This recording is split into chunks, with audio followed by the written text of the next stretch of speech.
kas ChatGPT on päriselt ka nii tark, kui räägitakse? Nii võimas, et võib varsti asendada inimesi ja võtab meilt kõigilt tööd ära. Me mõtlesime, et paneks ta hoopis enda kasuks tööle. Seega me laseme ChatGPT-l investeerida 1000 eurot meie enda raha ja teha, kas see suudab teha meid rikkaks. Või kas ta kaotab kõik meie raha ära? Jep. Lisaks sellele me tahame ka teada, kas tehisintellekt on ka suutlikum kui inimaju. Selleks investeerime ka meie tavalised 20-aastased noored 1000 eurot. Seega 2000 eurot kokku meie enda raha. Video lõpuks me vaatame, kas siis meie või tehisintellekt suudab 100 päevaga rohkem kasumit teenida.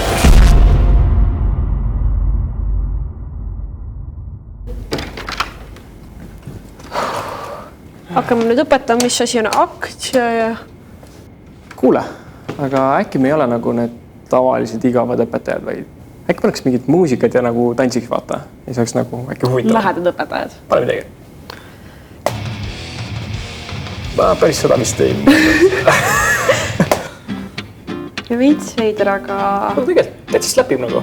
Davai! Okei, aga plaan on selline. Me teeme endale kui ka ChatGPT-le väärtpaberikontod.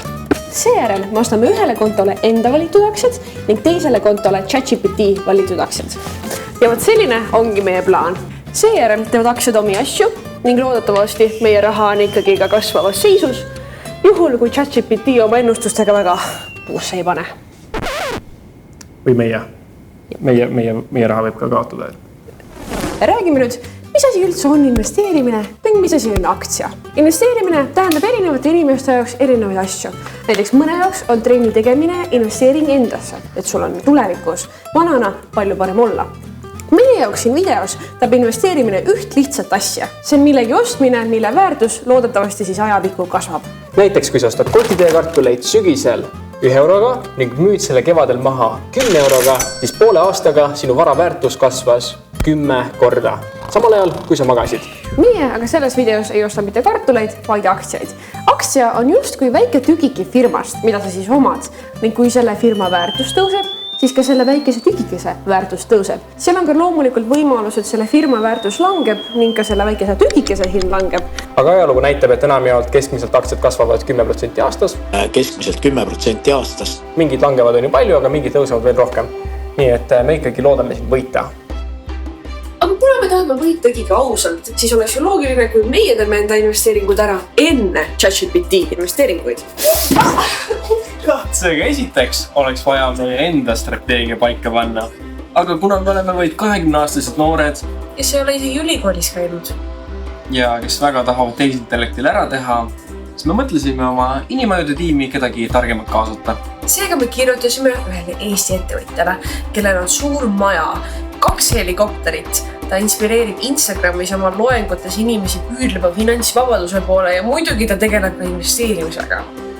Loomulikult käib jutt Raivo Heinast. Ja ta vastus meie kirjale oli selline.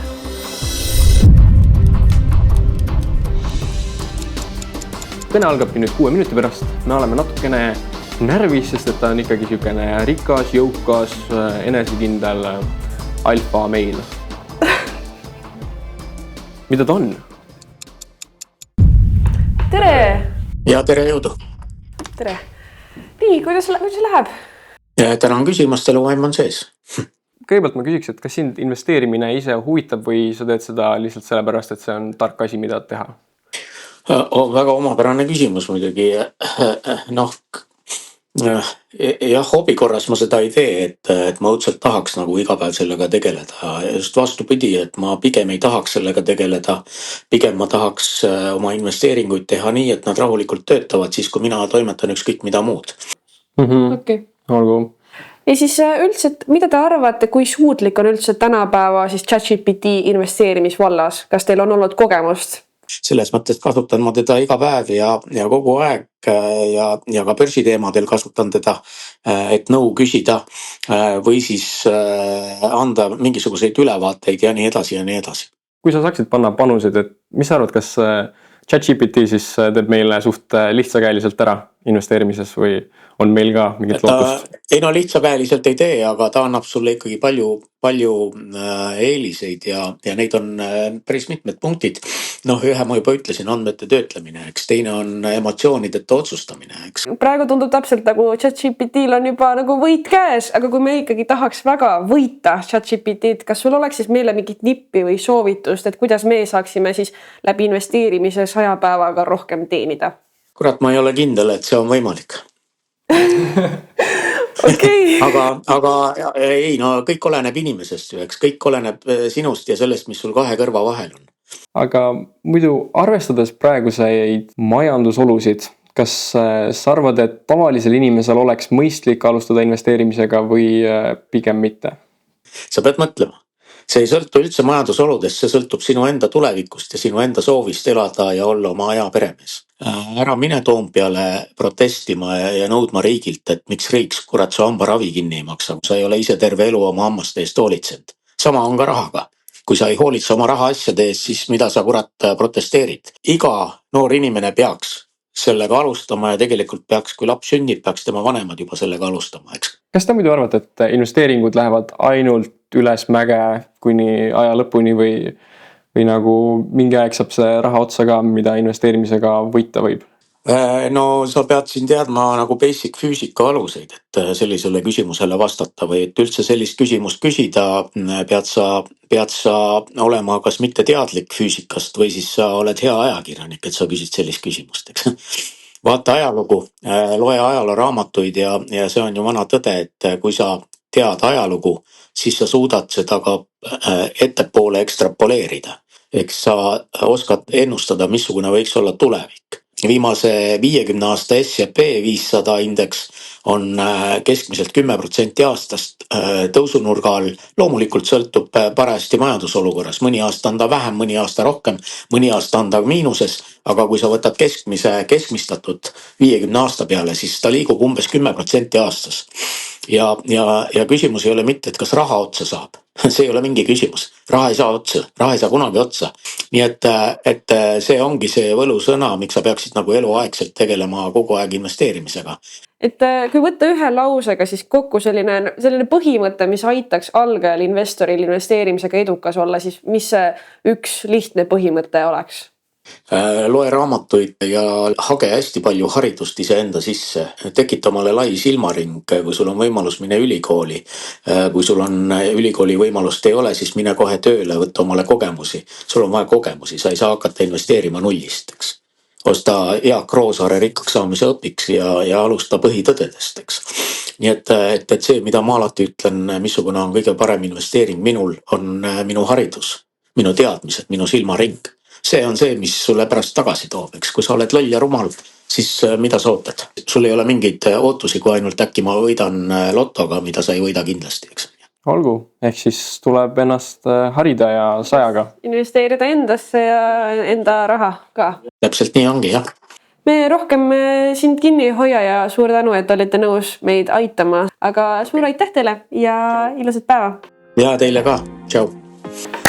Aga tšau, Gossiperid, et nüüd kõne ongi läbi ja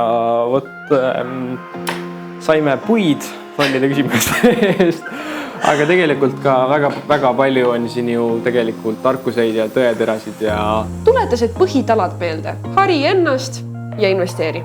Mul on lihtsalt hea meel, et ma juba kunagi tegin selle investeerimiskonto lihtsalt ära, panin sinna mingisugune 10 euri seisma ja siis juba seda järgmist 10 eurot on tegelikult juba väga palju lihtsam panna. Isegi siis, kui sa kaotad rahas, sa võidad kogemuses. See on nii tõsi. Et ükskõik, kuidas moodi sa investeerid, sa ikkagi võidad kogemuses. Aga ma arvan, et võiks ju teha oma need investeeringud ära ja siis vaadata, mida ChatGPT laseb meil investeerida. Esmalt on meil vaja kohta, kust me saame neid aktsiaid osta. Ja jällegi see võib tunduda jube keeruline. Vanasti oligi, aga nüüd on see sama lihtne kui Instagrami konto tegemine. Mina olen endale juba LHV-sse investeerimiskonto teinud. Aga mina olen investeerinud varem ühes teises pangas, seega nüüd teeme ka mulle LHV väärtpaberikonto. Pane endale timer ka käima ja siis vaatame, kui kaua võtab aega ühe investeerimiskonto tegemine. Aeg läheb käima, Maia. Okei, LHV väärtpaberi. Nii, väärtpaberikonto LHV Okei, investeerimine, LHV, kõik kasutamine, okei, aga kus ma saan seda teha? Okei, LHV kasutama juba olen, sõlmi investeerimisteenuste leping. Lähme lepingut sõlmima. Nüüd ma login enda LHV kasutajasse sisse, siin on see leping, loeme ta nüüd ilusti läbi. Aksepteeri. Nüüd jälle panen neid koode. Aktsiate ost-müük. 2 minuti ja 16 sekundiga tegid sa ilma midagi tegelikult sellest teadmata endale investeerimiskonto. Aga enne, kui me saame hakata kõiki aktsiaid siit ostma, siis me peame ka täitma ära ühe vormi, et saaks ka osta USA aktsiaid. Tänu sellele vormile saavad Eesti kodanikud USA aktsiatega teenitud tulult maksta vähem makse ja vältida topelt maksustamist. Ja Maia saab nüüd kaubelda ka USA aktsiatega. Aga meil on veel midagi vaja. Mida siis? LHV-s on meil võimalik teha sellist asja nagu avada kasvukontot. Bro, see on nagu mingi investeerimiskoolus, mis läks just way liigi raskeks. Minust ei saa kunagi investeerida. Kuule, anna sellele veel üks võimalus. Mida hekki, ma ei tea, et inglit päris on. Ega ma ei olegi päris. Mind on siia peale monteeritud. Okei. Nii et sa siis ütle, et ma peaksin seda videot edasi vaatama või? Jep. Okei, no proovime siis. Ju, ma oleks ära pealt ära kaotanud. Mäletad, video mõte oli ju ikkagi näha, kas inimaju või tehisintellekt suudab paremini investeerida. Ma ütleks kiiresti ühe viimase asja ära neile, kes päriselt soovivad investeerimisega alustada ning kui see öeldud, saame liikuda edasi selle mahlas osa juurde. Nagu me juba saime aru, siis LHV-s on väärtpaberikontoga väga lihtne osta Balti aktsiaid, sest teenustasusid ei ole ja hinnad on üldiselt üsna madalad. Aga kui mõni vaesem inimene nagu meie sooviks osta näiteks USA aktsiaid, siis asi muutub natuke keeruliseks. Sest väärtpaberikontoga sa saad osta tervikaktsiaid. Näiteks kui sa tahad osta Netflixi, siis sa peadki ostma ühe Netflixi aktsia, mis maksab praegu $688. Ja korraga selline summa investeerida võib olla päris hirmus. Ja siin tulebki paljudel appi kasvukonto, kus sa saad protsentuaalselt valida, kuhu sa kui palju raha tahad investeerida. Näiteks validki 20% Apple, 30% Microsoft ja 50% näiteks Tesla. Ja siis sa kannad ühele kontole raha ja LHV investeerib need protsentuaalselt sinu järgi juba ära. Näiteks kui sa tahadki osta neid kalleid USA aktsiaid väiksemates kogustes, näiteks 20 eurost Netflixi, siis kasvukontol sa seda saadki teha. Aga tuleb meeles pidada, et kasvukontol kauplemisel lisanduvad ka teenustasud. Ja kui keegi nüüd tunneb, et tahaks alustada investeerimisega ja kasvukonto tundub sobilik, siis kindlasti kasvukontot luues kasuta sooduskoodi COSIP10, millega LHV annab sulle siis stardirahaks 10 eurot. Maia aga ei olnud kahjuks maagilise koodi olemasolust teadlik, seega kui ta umbes 3,5 minutiga endale kasvukonto oli ära teinud, oli seal suur 0. Aga davai, hakkame siis investeerima. Maia, millesse me investeerime? Meie peamine põhimõte aktsiaid ostes on see, et me ostame selle firma aktsiaid, millesse me ise väga usume. Näiteks me igapäevaselt kasutame igasuguseid Apple'i produkte. Ja siin tuleb ka mõelda, et mis firmadel on tulevikku. Näiteks Apple'il iga aasta tuleb uus iPhone'id ja MacBookid välja ja inimesed ikka veel neid ostavad. Nii et arvatavasti sellel on tulevikku. Kui sa tead ajalugu, siis sa suudad seda ka ettepoole ekstrapoleerida. Tahaks küll Apple'i aktsiat kohe osta, aga praegu me seda ei osta, sest et me hakkame ostma nii Balti aktsiaid kui ka USA aktsiaid ja Balti aktsiate turg on lahti kella 10:04. Praegu on kell 3:30 saamas, nii et me ostame kiirelt Balti aktsiad ära. Ma mõtlen, et võiks osta LHV aktsiaid. LHV aktsiaid, 100%. Davai, sümbol otsime siit, LHV on see. Nii, tahaks teada nüüd, kui palju LHV maksab. Kui sa tahad näha, kui palju näiteks Balti aktsiad maksavad, siis sa lähed siuksele veebilehele, lähed siin aktsiad alla ja siis siin ongi nüüd Balti põhinimekiri ja vaatame, siit leiame LHV grupp. Maksab 3,43. Ma arvan, et seda võime osta mingi 17 tükki. Jätame muud asjad nagu nad olid ja eelvaatesse. Ostame siis 64 euro eest. Kas me ei taha rohkem eest osta või? Ja LHV on päris hea pank, et ma arvan, et võime seda natuke rohkem osta. Ostame 24. Kinnita. 90 euro eest siis. Ja niimoodi lihtsalt Smart ID-ga vist ongi olemas. Seejärel me ostsime veel Merko ehitust, et saada kasu kinnisvara hindade tõusust ja üht ajakirjanduse gruppi, kuhu kuulub ka Delfi.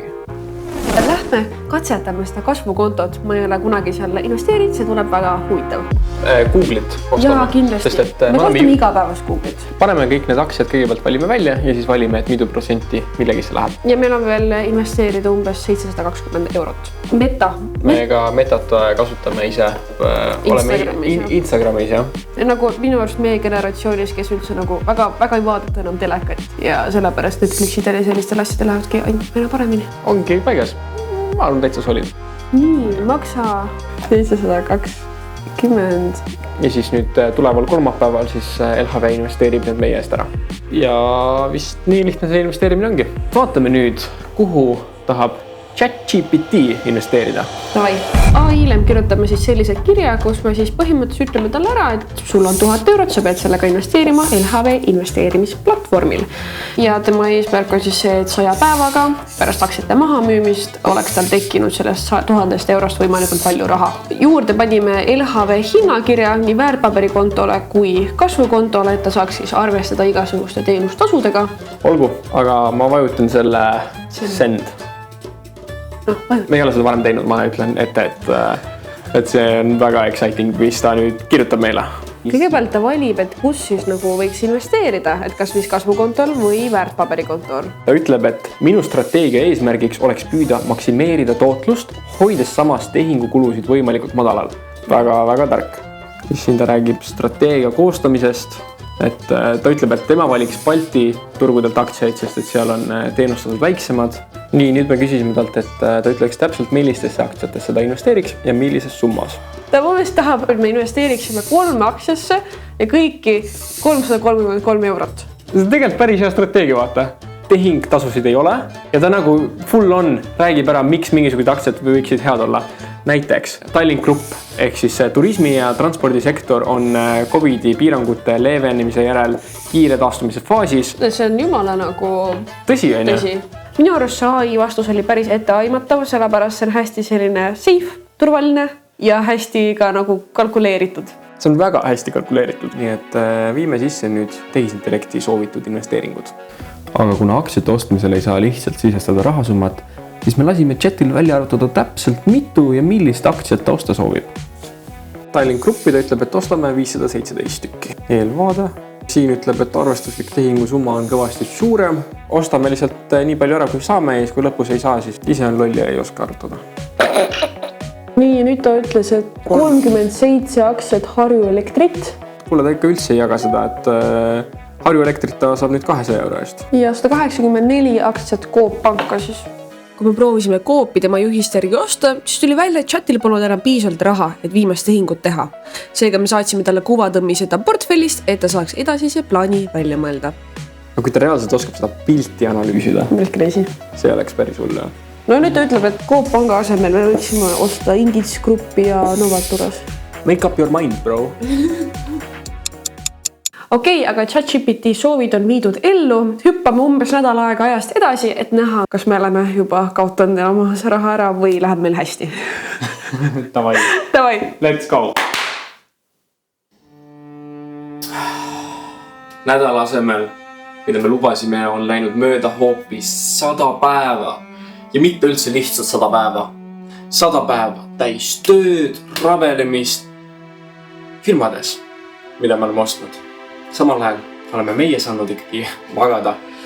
Ja nüüd on siis aeg vaadata, kas tehisintellekt on suutnud teha meid rikkaks ja kas ta on ka võimekam kui inimaju. Siiga väike meelduletus, et siin videos me teeme lihtsalt ühte sellist pisikest eksperimenti, mitte ei jaga investeerimissoovitusi. Kui sa siiski soovid investeerida, siis tee seda omal riskil ja kui sa pole oma oskustes veel täitsa kindel, siis konsulteeri asjatundjaga. Näiteks üks asi, mida meie oleks saanud paremini teha ja mida tegelikult ChatGPT juba ette teadis, oli see, et USA aktsiatel on teenustasud ja meie ostsime neid USA aktsiaid päris palju. Seega võib-olla oleks neid võinud natuke vähem osta. Samas võib-olla oleks mõttekam olnud osta fonde, kus sa saad siis palju aktsiaid osta ühe teenustasuga. ChatGPT läks ka väga turvalisteed. Tavaliselt on nii, et USA aktsiad liiguvad natuke rohkem ja Balti aktsiad liiguvad natuke vähem. Ehk siis selle loogika järgi USA aktsiatega peaks ju suutma rohkem teenida. Aga kumb siis võitis?